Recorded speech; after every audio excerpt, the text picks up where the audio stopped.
سرسبز اس گلزار کے یہ پھول ہیں عطار کے، مردہ دلوں کو دے جلا، ہادی ہے طلبگار کے، طلبگار کے۔ الحمدللہ رب العالمین والصلاة والسلام علی خاتم النبیین، اما بعد فاعوذ باللہ من الشیطان الرجیم، بسم اللہ الرحمن الرحیم، الصلاة والسلام علیک یا رسول اللہ وعلی آلک واصحابک یا حبیب اللہ، الصلاة والسلام علیک یا نبی اللہ وَعَلَىٰ آلِكَ وَأَصْحَابِكَ یا نور اللہ۔ فرمان آخری نبی مکی مدنی محمد عربی صلی اللہ علیہ وآلہ وسلم، جبرائیل نے مجھ سے عرض کی کہ رب تعالیٰ فرماتا ہے، اے محمد کیا تم اس بات پر راضی نہیں کہ تمہارا امتی تم پر ایک سلام بھیجے، میں اس پر 10 سلام بھیجوں؟ صلو علی الحبیب۔ حضرت صاحب، میرا نام سیف اوان ہے اور میرا تعلق شوبز سے ہے۔ مختلف ڈراموں میں کام کرتا ہوں، فلموں میں نے کام کیا ہے۔ تو میں آج یہاں فرسٹ ٹائم آیا ہوں مدنی مذاکرے میں۔ عارف باپو نے بلایا تھا تو میری خوش نصیبی ہے، یہاں پہ میں آیا ہوں۔ مجھے یہاں آ کے بہت زیادہ سکون ملا ہے۔ فیضان مدینہ میں نے وزٹ کیا ہے اور عارف باپو نے ہمیں جو ہے وہ نماز کا پریکٹیکل کر کے دکھایا۔ بہت سی ایسی چیزیں ہیں جو ہم نے پہلے نہیں دیکھی تھیں، لیکن باریکیاں ہیں جو انہوں نے بتایا، الحمدللہ سیکھا ہے اور نیت کی ہے کہ نماز کورس کے بھی ہم ارادہ رکھتا ہوں میں اس کا۔ حضور، سوال آپ سے یہ ہے کہ آپ یہ بتائیے کہ جب انسان مر جاتا ہے تو اس کی روح عالم ارواح میں چلی جاتی ہے، تو مسلمانوں کی روحیں کہاں ہوتی ہیں اور کفار کی روحیں کہاں ہوتی ہیں؟ اور جب کوئی گنہگار ہوتا ہے تو اس کو عذاب دیا جاتا ہے، تو کیا اس کی روح کو بلایا جاتا ہے؟ ماشاءاللہ، خوش آمدید۔ پہلی بار آپ آئے تو ابھی آخری بار نہیں ہونا چاہیے۔ نہیں حضور، انشاءاللہ آتے رہیے۔ انشاءاللہ۔ اور نماز کی پابندی کی خاص درخواست ہے۔ جی حضور، بالکل انشاءاللہ۔ کسی صورت سے نماز نہیں چھوڑنی انشاءاللہ۔ نماز کورس کی بھی آپ کی تو نیت ہے نا؟ جی بالکل، مدینہ ہو جائے گا سبحان اللہ۔ اللہ خوش رکھے۔ آمین۔ اچھا، آپ نے سوال یہ جو روحوں کے تعلق سے کیا کہ یہ مسلمانوں کی روحیں ہیں اور کفار کی روحیں ہیں، یہ کہاں ہوتی ہیں؟ جی۔ ان کے مختلف مقامات ہیں حسب حیثیت۔ دیکھیں، کافر کی روح تو قید میں ہوتی ہے، یہ تو مطلب ان کا آخری جو مقام سجین ہے، سب سے یعنی کہ سجین میں رہتی ہیں اور قید ہوتی ہیں۔ یہ جو بولتے ہیں نا بھٹکتی روح اور کسی کو فلاں کی روح آ کے تنگ کرتی، یہ سب غلط باتیں۔ جو مسلمان کی روح ہے وہ عیش میں ہے، وہ تنگ کرے گی کیسے؟ اور کافر کی روح چونکہ قید میں ہے، خود اس کو سزا مل رہی ہے، اب وہ آ ہی نہیں سکتے کسی کو تنگ کرنے کے لیے۔ جی حضور۔ کیا مسلمان کی روح جو ہے اس کے بھی مختلف درجے ہیں۔ سب سے اعلیٰ درجہ ہے اعلیٰ علیین، یہاں انبیاء کرام علیہ السلام کی ارواح، اولیاء کرام جن کو اللہ چاہے نیک بندوں کی روحیں وہاں ہوتی ہیں، اور بعضوں کی زمزم شریف کے کنویں پر بھی ہوتی ہیں۔ تو اس طرح مطلب یہ ہے کہ مختلف اس کے مقامات ہیں روحوں کے۔ جی حضور۔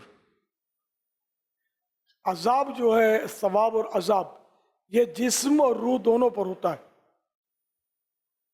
جس کو ثواب ملتا ہے، نعمتیں ملتی ہیں، تو یہ جسم کو بھی مل رہی ہیں اور اس کے روح کو بھی مل رہی ہے۔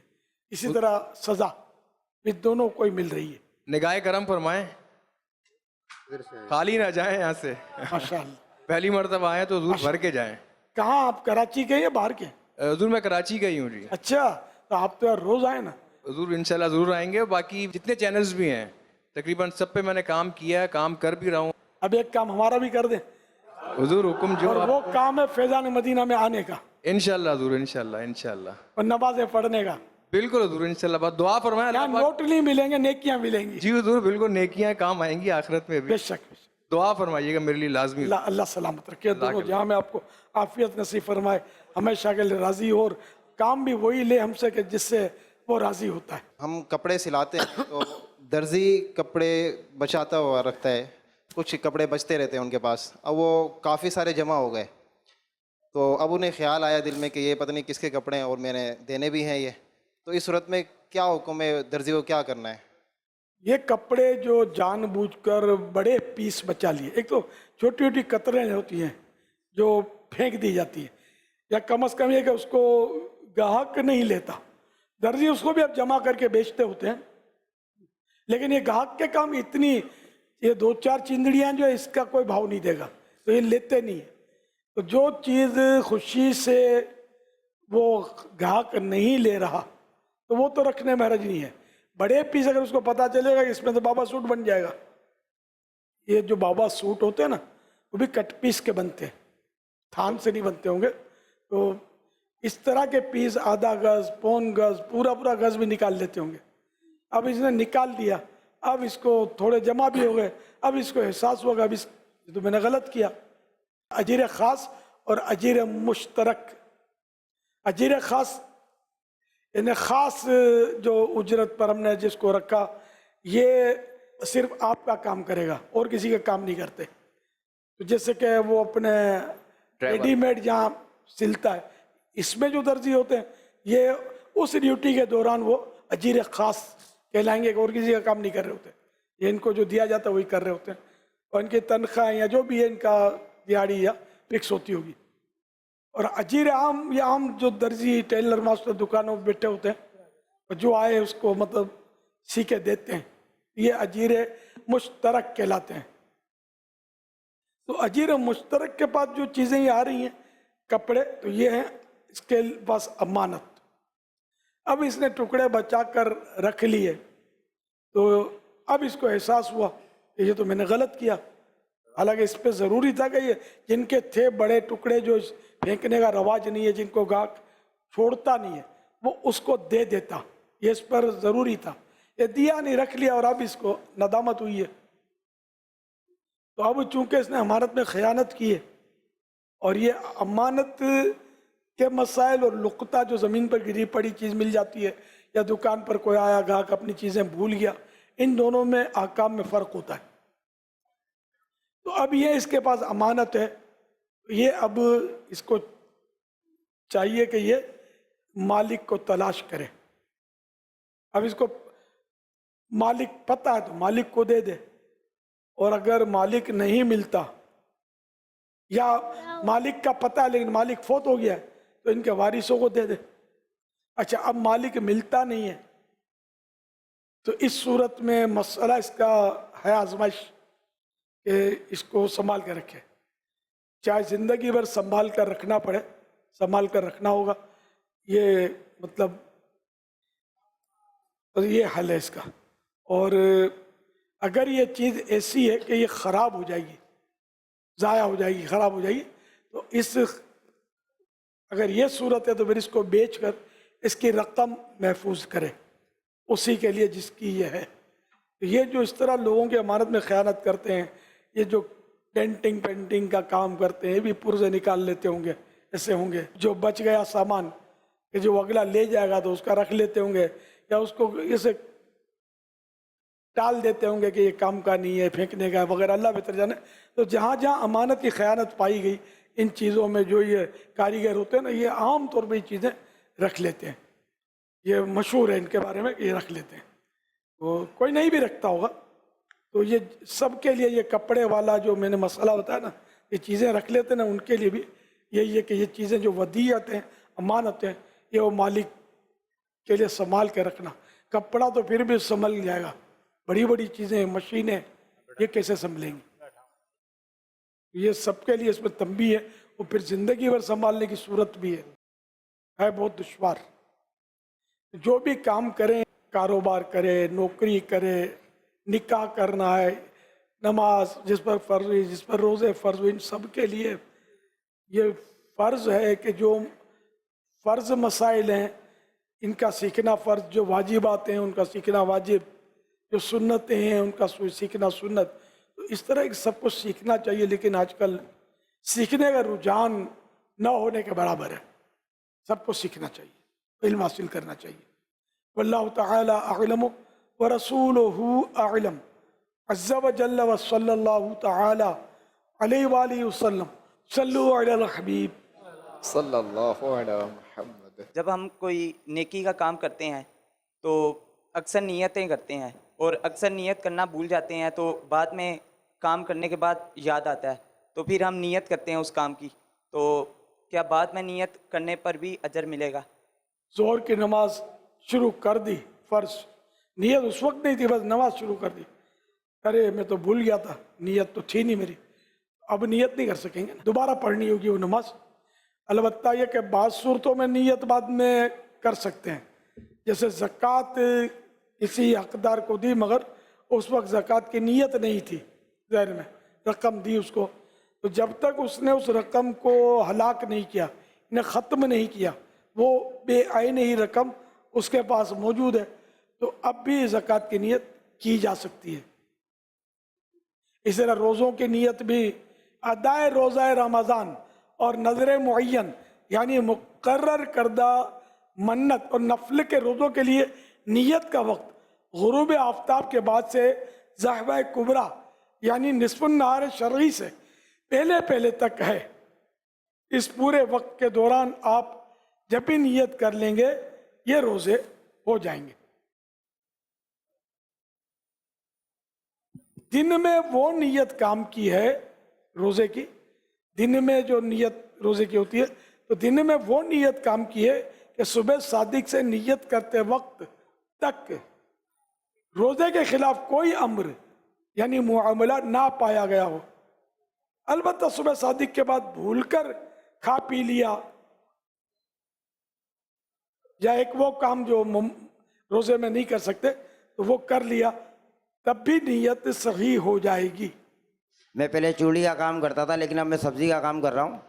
अब अमूमन जो ना लेडीज़ आती हैं, अब उनसे किस तरह उनको सौदा दिया जाए, किस तरह उनसे बात की जाए और किस तरह अपनी आँखों की भी हिफाजत करनी है और अपने ईमान की भी हिफाजत करनी है। अब अमूमन लेडीज़ ही आती हैं और जेंट्स तो बहुत कम आते हैं बाज़ारों में।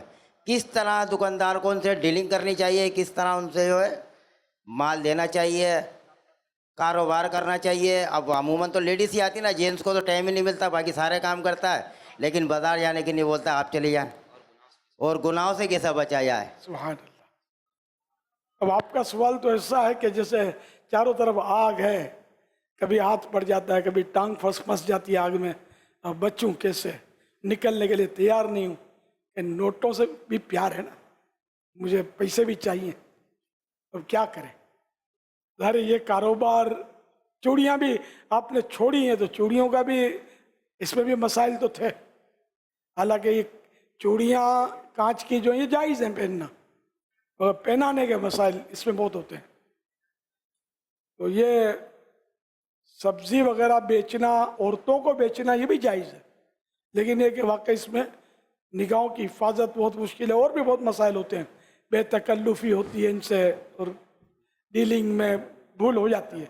शैतान नफ्स जो है ये मसले कर ही देते हैं अक्सर।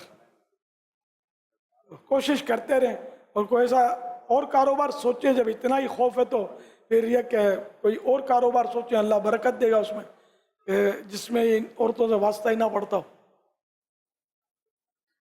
क्योंकि कारोबार तो हज़ारों हैं, ये सब्जी का काम तो वैसे भी बहुत मुश्किल है, लेकिन इसमें प्रॉफिट ज़्यादा होता है।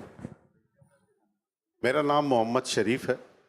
मेरे दादा अब्दुल कदीर, वालिद साहब मोहम्मद अब्दुल कादिर पीरान पीर दस्तगीर गौस पाक के मुरीद रहे हैं और हमारे भी निस्बत है। और हम जब फैज़ान मदीना में ये मामला देखते हैं तो दिल बहुत खुश होता है अल्हम्दुलिल्लाह। और फैज़ान मदीना मदनी चैनल के दोस्तों से जब ये राब्ता हुआ और उन्होंने हमें यहाँ पर आने की दावत दी तो दिल बहुत खुश हुआ।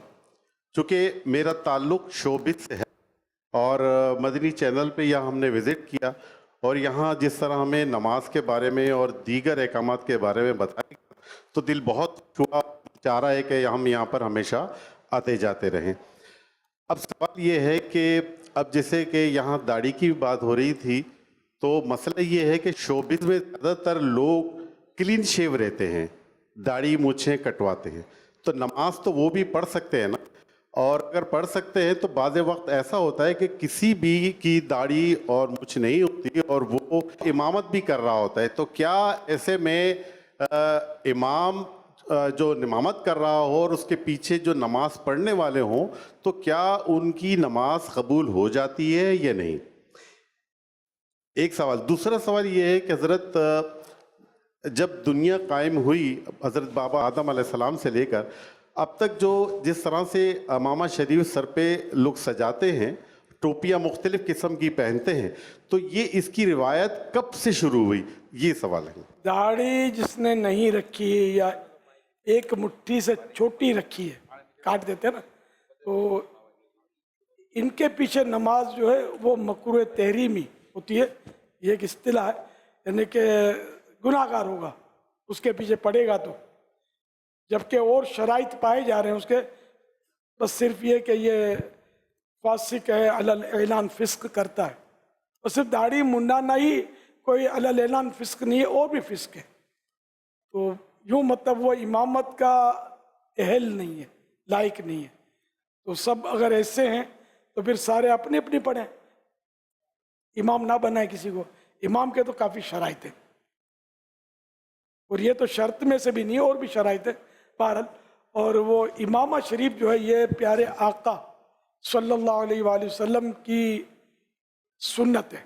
सरकार सल्लल्लाहु तआला अलैहि वसल्लम टोपी शरीफ पर इमामा शरीफ सजाया करते थे, और हमें भी इसकी मुसलमानों को, अपने ग़ुलामों को इसकी तरगीब इरशाद फरमाई। इमामे के फ़ज़ाइल भी इरशाद फरमाया कि इमामा बांधो तुम्हारा हिल्म बढ़ेगा, वो तो बर्दाश्त हिल्म। फिर जुम्मे के इमामे के लिए ख़ास कि जुम्मे के इमामे वाले पर गुरूब आफ्ताब तक फरिश्ते सलाम भेजते रहते हैं। इस तरह और भी कई फ़ज़ाइल हैं। ये फरमान मुस्तफ़ा है सल्लल्लाहु अलैहि वसल्लम, इमामे के साथ 2 रकात नमाज बग़ैर इमामे की 70 रकातों से अफजल हैं। अब कितनी अफजल है ये रब जाने। इमामे के फ़ज़ाइल, ये किताब मकतबतुल मदीना ने शाये की है, काफ़ी मोटी किताब है। उसमें लिखा है कि इमामे की शुरुआत, इमामे की इब्तिदा हज़रत सैयदना आदम सफ़ीयुल्लाह अला नबीना व अलैहिस्सलातु वस्सलाम से हुई, जिस वक्त आप जन्नत से दुनिया में तशरीफ़ लाए। तो हज़रत सैयदना जिब्रील अमीन अलैहिस्सलाम ने आप अलैहिस्सलातु वस्सलाम को इमामा शरीफ बांधा। ये हमारे बाबा आदम की भी यूं सुन्नत है, ये इमामा बांधना। हज़रत साहब मेरे, अब तो सब बांध लो यार जी, मेरे आका की भी सुन्नत है। फर्स्ट तो आका की सुन्नत है हमारे, हज़रत आदम अलैहिस्सलाम भी हमारे नबी हैं, हर नबी पर ईमान है हमारा, यकीनी तौर पर ईमान है कि जो ईमान न लाए तो काफिर हो जाएगा। अगर हम सरकार सल्लल्लाहु अलैहि वसल्लम की शरीयत पर अमल करेंगे, यहाँ भी इमामा है, वहाँ भी इमामा है। नमाज ही के लिए इमामा नहीं है, इमामा सुन्नत है। हर हाल में मतलब है कि इमामा पहन सकते हैं, पहनना चाहिए। जैसा आप ये पहन के बैठे हुए हैं, अभी कोई नमाज तो नहीं पढ़ रहे। प्यारे आका सल्लल्लाहु अलैहि वसल्लम भी बगैर नमाज के भी इमाम शरीफ आपके सर अनवर पर रहता था। जब बगैर इमामे के नमाज पढ़ी तो नमाज हो जाएगी? बिल्कुल हो जाएगी। जब मैयत को दफनाते हैं तो जिस चारपाई पे उसको लेकर जाते हैं, तो वापसी के वक्त बाज़ लोग ये कहते हैं कि इस चारपाई को सिर्फ एक ही शख्स उठाए, 2 या 3 ना उठाएं, क्योंकि ये सही नहीं। और हालांकि बाज़ औक़ात वो चारपाई भी काफ़ी वज़नी होती है, तो ऐसा सोचना या करना कैसा? कहाँ का रवाज है ये शेखुपुरा के ना, कि आप लोग आते हैं तो मालूमात नहीं हो जाती है कहाँ क्या हो रहा है, कहाँ क्या हो रहा है। हालांकि इसका तो कोई मसला लिखा ही नहीं है, पढ़ा तो नहीं है। अब जो भी उठा ले, ना भी उठाए, गाड़ी पे ही लाद दे तब भी सही है। अब वहाँ तो घर कब्रिस्तान करीब होते हैं, गाँव वगैरह में कब्रिस्तान बिल्कुल रास्ते में, बस की ज़रूरत ही नहीं पड़ती। अमीर अहले सुन्नत की बारगाह में अर्ज़ है कि कुछ इलाकों की बिल्डिंगों पे झंडे लगे होते हैं, तो लोग ऊपर से कचरा वगैरह भी फेंकते हैं, तो उसकी क्या एहतियात करनी चाहिए? तो आप बताएं, आपको किसी कज़न ने और कहा था ना कि क्यों झंडा किसी नहीं का लगाया? देखा है आपने कि जी वो झंडों पर जानबूझकर किसी ने कुछ डाला हो? असल में वो झंडे नहीं लगाते, तो मैंने बोला क्यों नहीं लगाते, तो बोला ऊपर से कचरे वगैरह आते हैं। अच्छा, देखा नहीं आपने? नहीं सुना है। उन्होंने ये बहाना किया है। अब घरों की दीवारों पे माशाअल्लाह लिखा होता है, सुभान अल्लाह लिखा होता है, साइन बोर्ड जो होते हैं उनमें कुछ ना कुछ लिखा होता है, कहीं दुरूद शरीफ लिखा होता है। तो जानबूझकर कोई मुसलमान कचरा डाल नहीं सकता। ये हवा से भी तो धूल तो उड़ती है ना, तो मस्जिद के मीनारों पर, गुंबदों पर, खुद मस्जिद में दाखिल हो जाती है। तो इससे कोई झंडा ना लगाने का तो ये उज़्र नहीं है। आपको पता है धूल तो सबसे सबसे गुंबद को भी चूमती है, इसलिए ये कोई ऐसी बात नहीं जैसे वो कोई हो सकता है और उज़्र हो झंडा ना लगाने का या कोई बहाना हो। वैसे आमतौर पे कचरा झंडों पर नहीं आता। हाँ, ये कोई बोले ना परिंदों के मसले वगैरह, तो ये एक बात जगह होते होंगे बेख्याली में। जिसको पता हो कि भाई ये जश्न विलादत का झंडा है, रोया आशिक रसूल, वो कभी सोच भी नहीं सकता कि इस पर कोई फेंक दे कचरा। अब अल्लाह ना करे कोई किसी और सबब से फेंकता भी है, अल्लाह उसको भी शिफा दे। दिल के मरज तो तरह तरह के होते हैं बाजों के, तो अल्लाह पाक उनको भी शिफा दे कि वो भी झंडे लगाएं और उनका दिल भी रोशन हो जाए, वो भी जश्न विलादत मनाने वाले हो जाए। इसके लिए हम अपना काम तो नहीं छोड़ेंगे। बाद औक़ात वो पान गुटके वगैरह जो खाते हैं ना, माज़अल्लाह, वो पीक वगैरह भी फेंकते हैं, तो ये भी बाद औक़ात खदशा होता है कि कोई पीक ना पड़े और इस तरह से। तो अभी तो क्या करेंगे, मस्जिद बनानी चाहिए कि नहीं? आपने फैज़ान मदीना में पीक देखी है आपने? जी हजारों बार। इतनी पीक है कि मतलब ऊपर से गिरने के भी वो हमारे तो सब क्या करें, इत्तिकाब में आते हैं, चुप चुप के सिगरेटें बात पीते हैं, पान खाते हैं, गुटके खाते हैं, और इसका तंबाकू वाले, तो ये अंदर तो जाएगा नहीं, इसको ये थूकेंगे। तो अब इसके लिए मस्जिद बंद कर दें, क्या करें? मस्जिद रखेंगे तो इन चीज़ों को रोकेंगे कि ऐसा मत करो, समझाएंगे, और क्या कर सकते हैं? हाजी दानिश, नाक पे मक्खी बैठे तो क्या करेंगे? मक्खी उड़ाएंगे, नाक को काट देंगे। मक्खी उड़ाएंगे ना, तो झंडे पर कोई कचरा डालता तो कचरा साफ कर देंगे, झंडे को बाकी रखेंगे। जब नाक बाकी रखी तो झंडा भी बाकी रखेंगे इंशाअल्लाह ताला। जज़ाकल्लाह। वय्याकुम। सल्लु अला हबीब सल्लल्लाहु अलैहि मुहम्मद। सरसब्ज इस गुलजार के ये फूल